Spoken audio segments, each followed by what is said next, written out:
How's it going, guys? I've been doing a lot on this 1981 Volkswagen pickup, and I figured I'd start recording some of it and share some of it with you guys.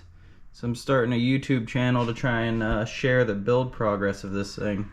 It's a K24 rear-wheel drive swapped Volkswagen pickup truck. We've got a BMW 5-speed, some custom trans mounts built so far. Haven't fully welded them in.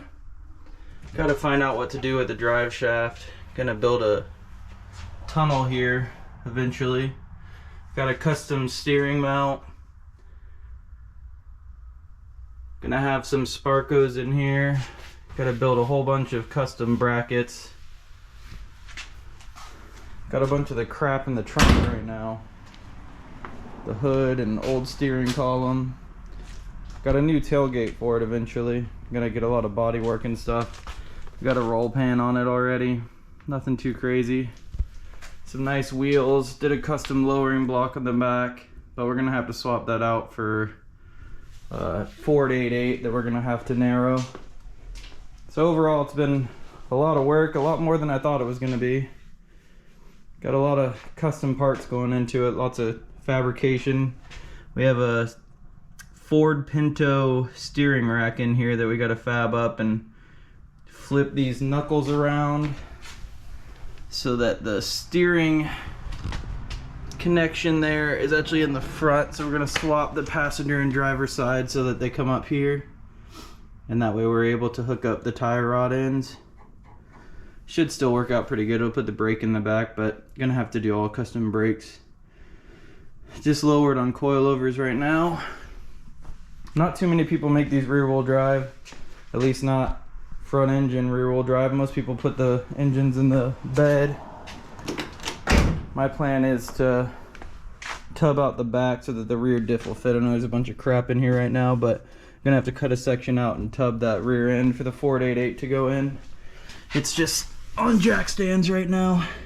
Got the gas tank out. We're gonna have to do a custom fuel cell, custom drive shaft, probably adjust some of the leaves. We're leaving it leaves for right now, but we have quite a big build list for it, part list for it, so I figured I'd go over some of that with you. We got a full custom briar wire rear wheel drive harness, and their body harness as well with all the switch panels. They wire it up already pre-wired, so you just got to kind of plug and play. Got a full Haltech standalone 1500 Elite and their dash as well, so that's going to come in nice. We're going to have a custom dash for that. We have the Haltech adapter for the K24, K20 ECUs. We've got a bigger throttle body here with B18 sensors on it, the map sensor. We're going to go full custom brakes. These are the Willwood compact master cylinders and the Willwood, I believe it's the front mounts, so they actually don't mount through the firewall, they mount towards you. And then a lot of little custom parts like CNC machined, little thermostat housing, so we only have to run one coolant line or two coolant lines. We're deleting the heat. So basically you'll have your air intake, you'll have your one coolant line going to the radiator and your second coolant line coming off the housing to the radiator. And it's just been a lot of work. We have a custom little, I think it's from K-Power, the adapter here that fits really well. I don't have it fully bolted in right now, but, and then this one I believe is from K-Power as well, just to delete the rear coolant that originally was on it. It usually stuck out a lot further. But yeah, I'm just, right now I built the motor. I wish I would have started recording before I did all that, but the bottom end is built. We'll see. It was my first time building a K-Series, so we'll see how that goes, see if it holds up. I got all the measurements from offline, so who knows if it'll actually hold up. We're gonna have to trim the steering down. This column, you can actually cut it. It's just basically got an inside rotating piece with some bearings here. So we're gonna have to cut it pretty far up here and adjust the bearing and push a bearing in here so we can get a decent rod to connect from this joint up to this joint whenever we move it. And really that's about it. Nothing too crazy. It should be a decent little motor. We're eventually gonna turbo it and I'll record most of that, but for now I just want to get it running naturally aspirated and kind of see how it goes. We have plenty of room for turbo and turbo manifold and all that, and I figured we may as well just go big, so we went with the full standalone and everything just to prepare for that. But I have a deadline of September, so my plan is to get this thing done before then. We got to do a lot of body work.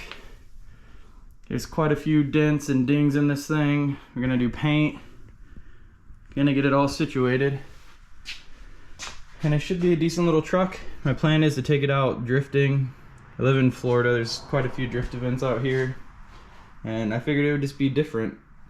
Not many people have a rear wheel drive Volkswagen pickup that they can take drifting, so that's the plan for now. Nothing too crazy, but I figured it'd be a decent little start to the video. I'll start recording me doing a lot of this custom fab work. It's just a lot of work, and we'll try recording some of it. But you can see in here that the custom tube chassis connects to the frame. I have it connected to the frame up front, and it's going to connect to the frame in the back. And we're probably going to continue it further back under the bed, just because it is a unibody right now and it's kind of flimsy. I've seen a lot of people, one dude did an LS swap on one of these and it twists the frame up real bad, or the unibody has a lot of steering issues, but it shouldn't be too bad.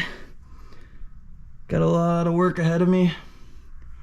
Hopefully we can get it done before September, but we'll see. The only thing we have left to do in these next couple days, get everything situated, is get the second engine mount built, kind of similar to this.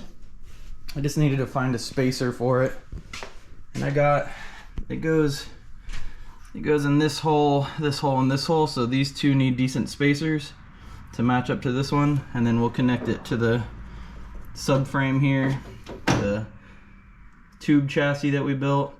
Then we should be able to run a lot of it. We'll be able to take the motor out, and we're gonna fill all these holes, make it look nice. Don't want it to be a piece of crap. Fill these giant holes on the top, and we'll kind of see how it goes from there. But I figured I'd just share this, start a little YouTube channel, see if you guys liked it or not. If you have any questions, you can ask below. Just let me know and I'll answer whatever you ask. One thing we're gonna have to be concerned about is running out of space for your pedals, because this is a hump for the wheels. Alright, well, I guess we'll start recording more whenever we get working on things, so leave a comment, let me know what you think. Alright, thanks.